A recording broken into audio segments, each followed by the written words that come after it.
Hello friends, स्वागत है आपका हमारे ऑनलाइन स्टडी चैनल जिसका नाम है एपीएस ऑनलाइन एकेडमी। उम्मीद करती हूँ कि आप सब स्वस्थ होंगे, मस्त होंगे और अच्छे से पढ़ाई कर रहे होंगे। तो आइए, आज हमारा चैप्टर शुरू करने से पहले मैं आपसे रिक्वेस्ट करती हूँ कि आप सभी प्लीज़ कॉपी पेन लेकर बैठिए और मैं जो कुछ भी आपको पढ़ाऊँ उसे नोट डाउन करते चलिएगा, क्योंकि मैं जो भी आपको पढ़ाने वाली हूँ वो सब आपके एग्ज़ाम की दृष्टि से बहुत ही महत्वपूर्ण होने वाला है, जो एग्ज़ाम में आता है हमेशा और आगे भी आने की संभावना है और आएगा ही आएगा। तो चलिए शुरू करते हैं हमारा आज का चैप्टर। लेकिन चैप्टर शुरू करने से पहले मैं एक बात और बता दूं कि जो लोग हमारे चैनल पर नए हैं या जो फर्स्ट टाइम विजिट कर रहे हैं वो हमारे चैनल को सब्सक्राइब कर लें, और जिन्होंने हमारे पिछले वीडियो नहीं देखे हैं वो नीचे डिस्क्रिप्शन में लिंक दिया हुआ है प्लेलिस्ट का, वहाँ पर जा कर के हमारे सारे टॉपिक चैप्टर वाइज आप देख सकते हैं। तो चलिए शुरू करते हैं। आज हम आपको पढ़ाने वाले हैं क्रिया के बारे में। क्रिया क्या है?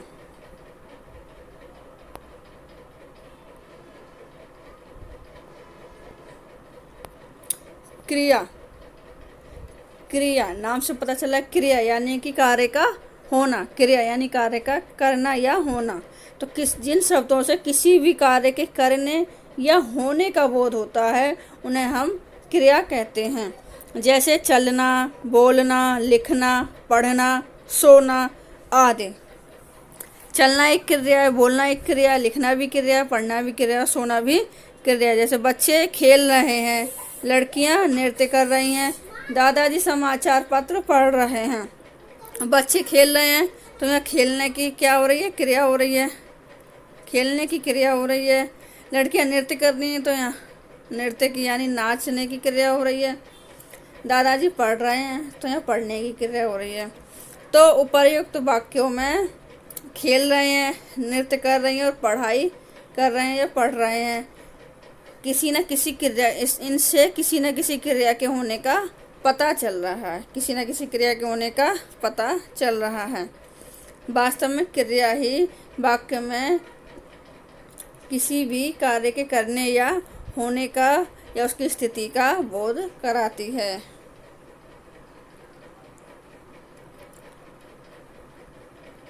अब आते हैं धातु पर। धातु धातु क्या है? धातु क्रिया जो है एक विकारी शब्द है, यानी उसके रूपों में काल, प्रोस, वचन, वाच्य आदि के कारण परिवर्तन होता रहता है। धातु जो है वो क्रिया का ही छोटा रूप होता है, वह धातु क्रिया का ही छोटा रूप होता है। धातु से ही क्रिया बनती है। क्रिया एक विकारी शब्द होता है जिसमें उसके काल, पुरुष, वचन और वाच्य के कारण परिवर्तन होता रहता है।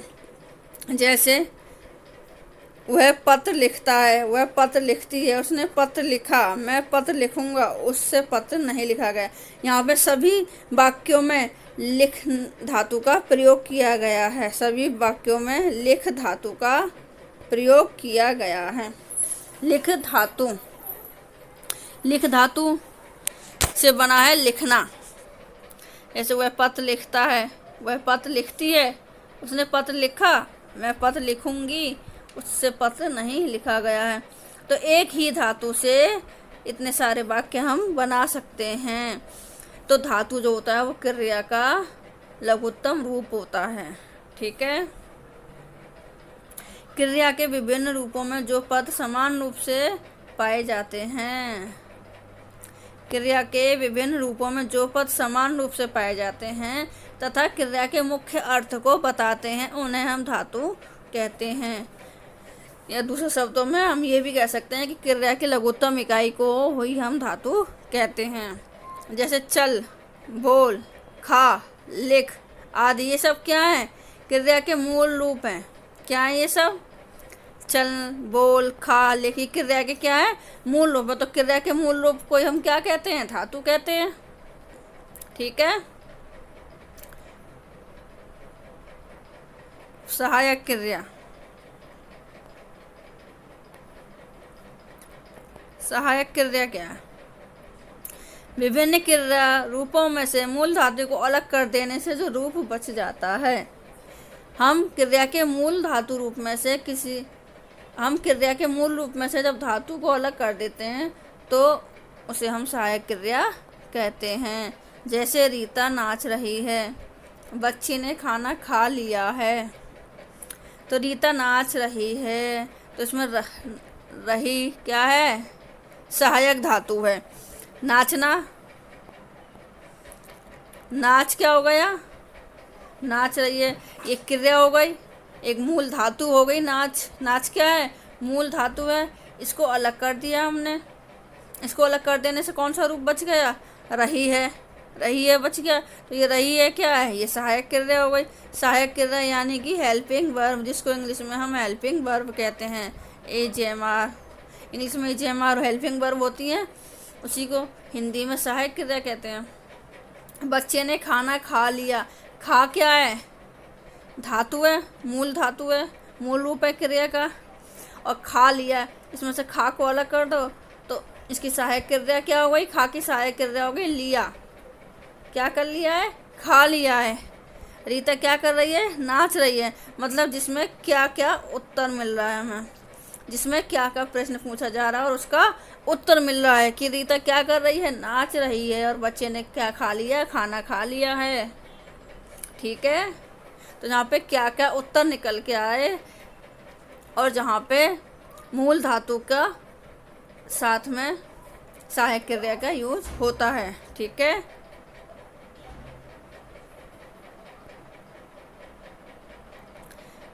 ये देखिए अभी हमने बताया ही था, नाच धातु को अलग कर दिया गया है। नाच धातु को अलग कर दिया जाए तो रही है रूप बच जाता है।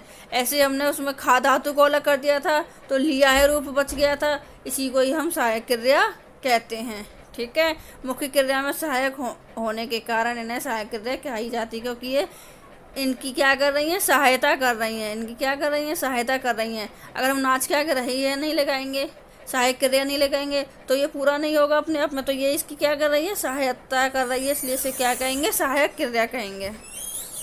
धातु में ना प्रत्यय जोड़ने से क्रिया का सामान्य रूप बनता है। जैसे सो धातु हो गई, इसमें हमने ना प्रत्यय जोड़ दिया तो क्या बन गया, सोना। उड़ एक धातु हो गई, इसमें ना प्रत्यय जोड़ दिया तो क्या बन गया, उड़ना। लिख एक धातु हो गई, इसमें ना प्रत्यय जोड़ दिया तो क्या बन गया, लिखना। क्या बन गया, लिखना। जरूरी नहीं है कि ना प्रत्यय जोड़ने पर ही, कोई भी प्रत्यय, किसी भी धातु में हम कोई भी प्रत्यय जोड़ देते हैं तो वह क्रिया का सामान्य रूप बन जाता है। किसी भी धातु में हम कोई प्रत्यय जोड़ देते हैं तो वह क्रिया बन जाती है।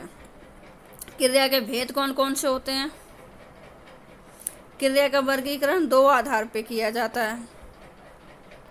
क्रिया का वर्गीकरण दो आधार पे किया जाता है। नंबर 1 कर्म के आधार पर, नंबर 2 संरचना के आधार पर। नंबर 1 कर्म के आधार पर, नंबर 2 संरचना के आधार पर।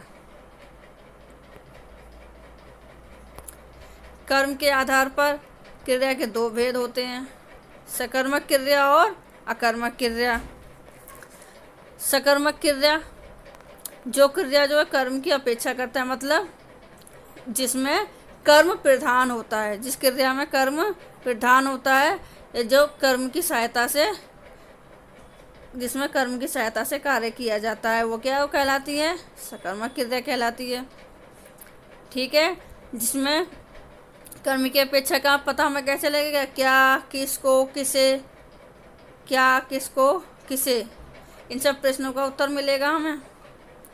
इससे हमें कर्म की क्रिया का पता लगेगा। हम सकर्मक क्रिया को कैसे पहचान पाएंगे। सकर्मक क्रिया को पहचानने के लिए हमें वाक्य में ये देखना पड़ेगा कि उसमें क्या का उत्तर निकल रहा है या नहीं निकल रहा है, किसको का उत्तर निकल रहा है, किसे का उत्तर निकल रहा है। अगर यहाँ पे हमें क्या का उत्तर मिल रहा होगा, किसको का उत्तर मिल रहा होगा, तो वो सब क्या होंगी, सकर्मक क्रिया होंगी। देखिए एग्जाम्पल देख लेते हैं इनके।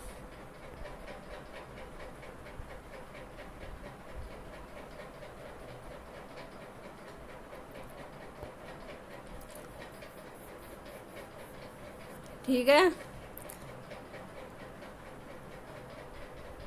जैसे एक उदाहरण ले लेते हैं हम। राम के द्वारा पत्र लिखा जाता है। राम ने मोहन से, राम के द्वारा क्या होता है, पत्र लिखा जाता है। तो यहाँ पत्र लिखा जाता है, तो यहाँ पे कर्म प्रधान है, यहाँ पे इसमें कर्म का यूज हुआ है ना इस वाक्य में। क्या लिखा जा रहा है, पत्र लिखा जा रहा है। क्या लिखा जा रहा है, पत्र लिखा जा रहा है। तो क्या क्या उत्तर निकल के आ गया, तो ये क्या हो गई, सकर्मक क्रिया हो गई। ठीक है, समझ में आ गया होगा। अब कर्म की संख्या के आधार पर सकर्मक क्रिया के दो भेद होते हैं, एक कर्मक क्रिया, दूसरी है द्विक कर्मक क्रिया। एक कर्मक क्रिया और द्विक कर्मक क्रिया। एक कर्मक क्रिया जो क्रिया केवल एक ही कर्म की अपेक्षा करती है, यानी जिसमें केवल एक ही कर्म आता है। कर्म यानी ऑब्जेक्ट, जिसमें केवल एक ही कर्म आता है, वह एक कर्मक क्रिया कहलाती है।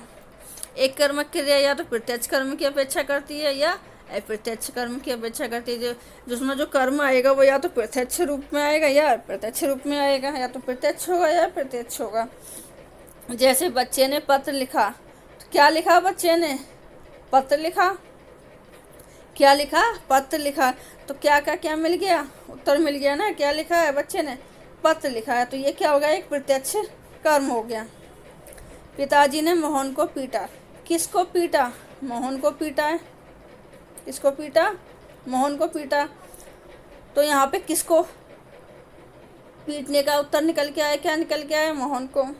तो ये क्या प्रत्यक्ष कर्म है।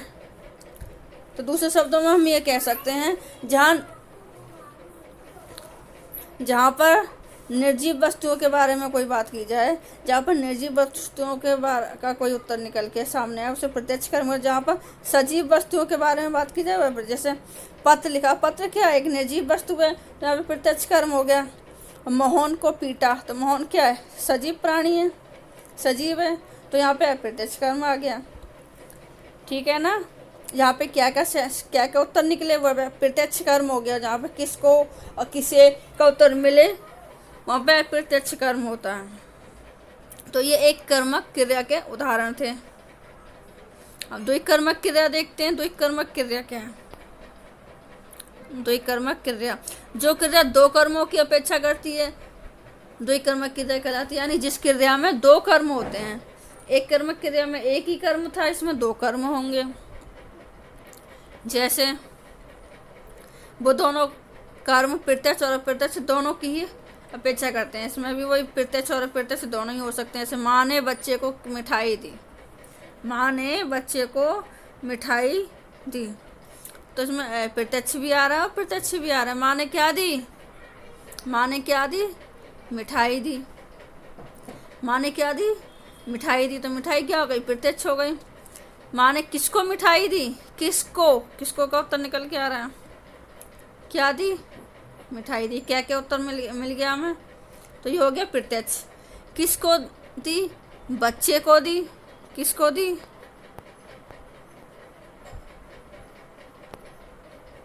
मिठाई किसको दी, बच्चे को दी।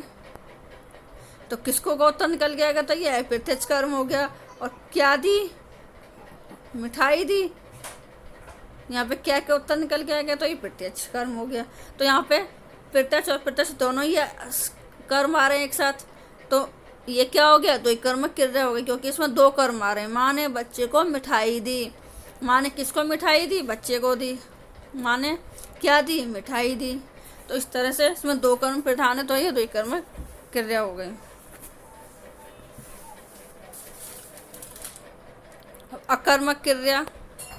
अकर्मक क्रिया क्या होती है, जो क्रिया किसी भी कर्म की अपेक्षा नहीं करती, वह कर्मक क्रिया होती है।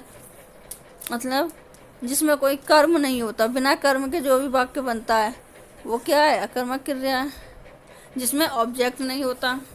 अकर्मक क्रिया वाले वाक्यों में कभी कर्म का प्रयोग नहीं किया जाता है। जैसे बच्चे सो रहे हैं, बच्चे सो ही रहे हैं, वह रोज़ सुबह दौड़ती है। तो ये क्या सिंपल सेंटेंस है, साधारण वाक्य है, इसमें कर्म का प्रयोग नहीं किया गया है, इसमें कर्म का प्रयोग नहीं किया गया है। इसमें कर्ता के बारे में बात की जा रही है सीधा।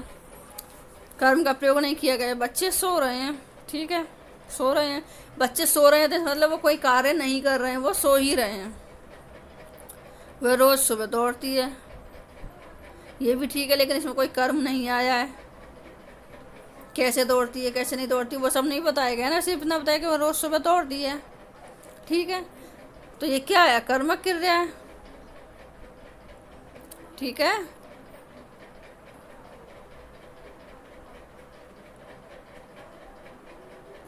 जहाँ पर कौन का सेंस निकल के आए, जहाँ पर कौन का सेंस निकल के, जैसे कौन सो रहा है, बच्चे सो रहे हैं। कौन दौड़ती है रोज सुबह, वह दौड़ती है, वह। तो जहाँ पे कौन का उत्तर मिले वहाँ पे अकर्मक क्रिया होती है।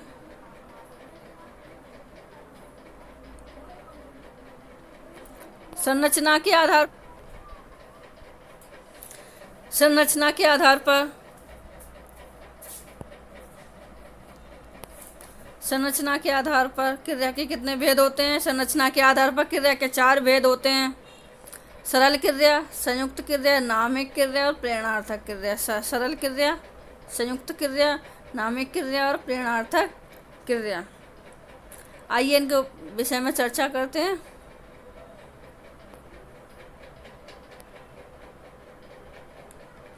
सरल क्रिया क्या है? जहाँ केवल एक ही क्रिया पद होता है उसे सरल क्रिया कहते हैं। जहाँ केवल एक ही क्रिया का पद होता है, जैसे वह आया, वह आया, उसने आने का काम किया, सिर्फ एक क्रिया पद है। बच्चे ने फिल्म देखी, फिल्म देख ली, सिर्फ एक क्रिया पद है। यहाँ भी जहाँ एक ही क्रिया पद होता है उसे सरल क्रिया कहते हैं।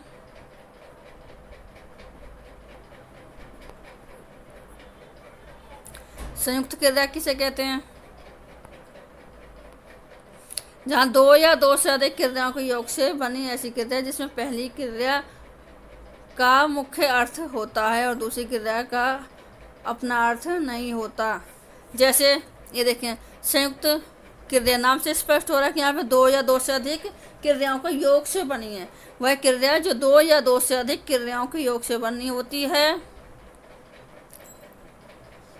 वह क्रिया जो 2 या 2 से अधिक क्रियाओं के योग से या उनके मेल से बनती है, जिसमें पहली क्रिया का मुख्य अर्थ होता है तथा दूसरी जो क्रिया होती है वो पहली क्रिया के अर्थ में विशेष होती है। और इसी कारण से संयुक्त क्रियाओं के अर्थ में थोड़ा थोड़ा अंतर आ जाता है, उसमें थोड़ा थोड़ा अंतर आ जाता है। इसमें जो वाक्य बनता है वो 2 या 2 से अधिक क्रियाओं के योग से बनता है, लेकिन पहली जो क्रिया होती है उसका एक विशेष अर्थ निकल कर आता है, जबकि दूसरी क्रिया का कोई विशेष अर्थ नहीं होता है और इसमें थोड़ा थोड़ा अंतर आ ही जाता है। जैसे एग्जाम्पल देख लेते हैं, अच्छे से समझ में आ जाएगा। देखिए, जैसे गाड़ी चल दी, गाड़ी चल पड़ी, गाड़ी चली गई, गाड़ी चल निकली, यहाँ चल दी, चल पड़ी, चली गई, चल निकली, चल दी, चल पड़ी, चली गई और चल निकली। ये सब क्या है? इनका मोटा मोटा अर्थ सबका चलना ही है ना, मोटा मोटा अर्थ तो सबका चलना ही है ना, चाहे चल दी, चाहे चल पड़ी, चाहे चली गई या चल निकली, अर्थ तो सबका एक ही है कि वह क्या क्या काम किया, सबने चलने का काम किया है ना, चलने की क्रिया। लेकिन दूसरी क्रियाओं के प्रयोग से जो इनका अर्थ है उसमें थोड़ा थोड़ा क्या आ गया है, अंतर आ गया, थोड़ा थोड़ा क्या आ गया, अंतर आ गया। इन सब का अर्थ तो एक ही निकल रहा है, चलने का, कि सबका काम क्या हो रहा है, चलने का हो रहा है, क्रिया क्या हो रही है, चलने की हो रही है, लेकिन अंतर थोड़ा थोड़ा इनमें आ गया। कहीं पे दी है, कहीं पे चल दी, कहीं पे चल पड़ी, कहीं पे चली गई, कहीं पे चल निकली, इस तरह से थोड़ा थोड़ा अंतर सब में आ गया है। लेकिन तो संयुक्त क्रिया की पहली क्रिया को मुख्य क्रिया और दूसरी क्रिया को रंजक क्रिया कहते हैं। आई होप अब सबकी समझ में आ गया होगा। क्रिया तो एक ही हो रही है चलने की, सभी वाक्यों में, इन सभी वाक्यों में एक ही क्रिया हो रही है चलने की, लेकिन फिर भी इनमें मोटा मोटा इनके जो अर्थ है उनमें थोड़ा मोटा मोटा अंतर दिखाई देता है, तो इसे कहते हैं संयुक्त क्रिया। अब है नामिक क्रिया।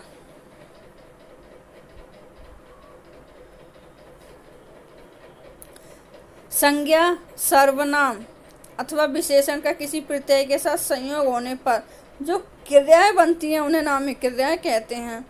संज्ञा, सर्वनाम या विशेषण के जब किसी भी प्रत्यय के साथ जोड़कर बनाया जाता है उन क्रियाओं को हम नामिक क्रियाएं कहते हैं। जैसे उदाहरण देख लेते हैं तड़प। तड़प से क्या बना है? तड़पाना। तड़प से क्या बना? तड़पाना। तो इसमें ना प्रत्यय लग गया, किसी न किसी प्रत्यय से मिलकर बनती है ना, तो इसमें ना प्रत्यय लग गया तो बन गया तड़पाना। तड़प संज्ञा शब्द है, इसमें ना प्रत्यय लग गया तो ये बन गया क्रिया। ऐसे ही गरम, गरम क्या एक विशेषण शब्द है, इसमें भी हमने क्या ना प्रत्यय लगा दिया तो क्या बन गया? गरमाना, क्रिया हो गया। शर्म है, इसमें भी हमने ना प्रत्यय लगा दिया, शर्माना। अपना सर्वनाम शब्द है, इसमें भी हमने ना प्रत्यय लगा दिया तो क्या हो गया? अपनाना। तो सब में ना प्रत्यय लगा हुआ, तो ना प्रत्यय के लगने से सारे जो शब्द हैं वो किस में परिवर्तित हो गए? क्रिया में परिवर्तित हो गए। ये सारे किस में परिवर्तित हो गए? क्रिया में परिवर्तित हो गए। तो अब सबकी समझ में आ गया होगा। संज्ञा, सर्वनाम या विशेषण शब्द जिनके पीछे प्रत्यय लगता है और वो क्रिया में चेंज हो जाते हैं, ठीक है, तो वो सब क्या होते हैं? नामिक क्रिया कहलाती हैं। अब है प्रेरणार्थक क्रिया।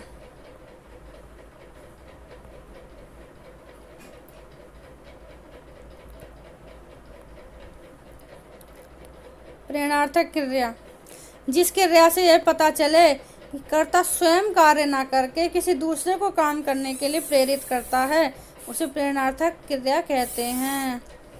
जिस क्रिया से हमें यह पता चलता है कि, या ये कह सकते हैं जहाँ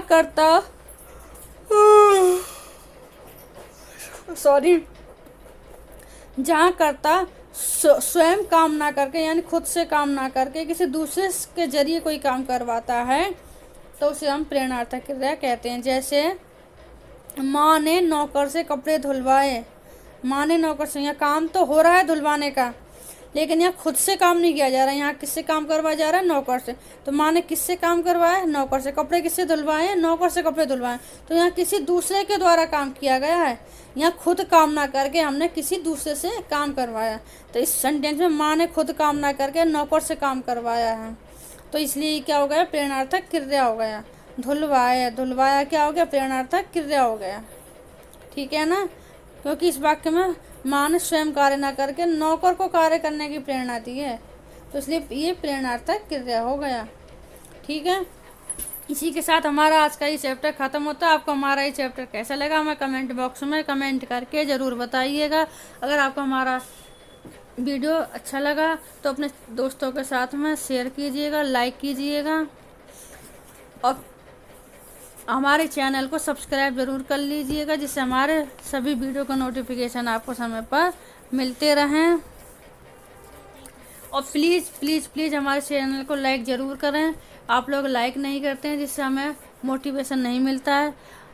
हमें मोटिवेशन मिलता रहे, इसके लिए हमारे चैनल को ज़रूर से लाइक करें और सब्सक्राइब करना बिल्कुल ना भूलें।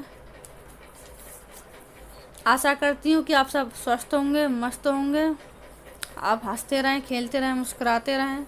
इसी शुभकामना के साथ जय हिंद, जय भारत।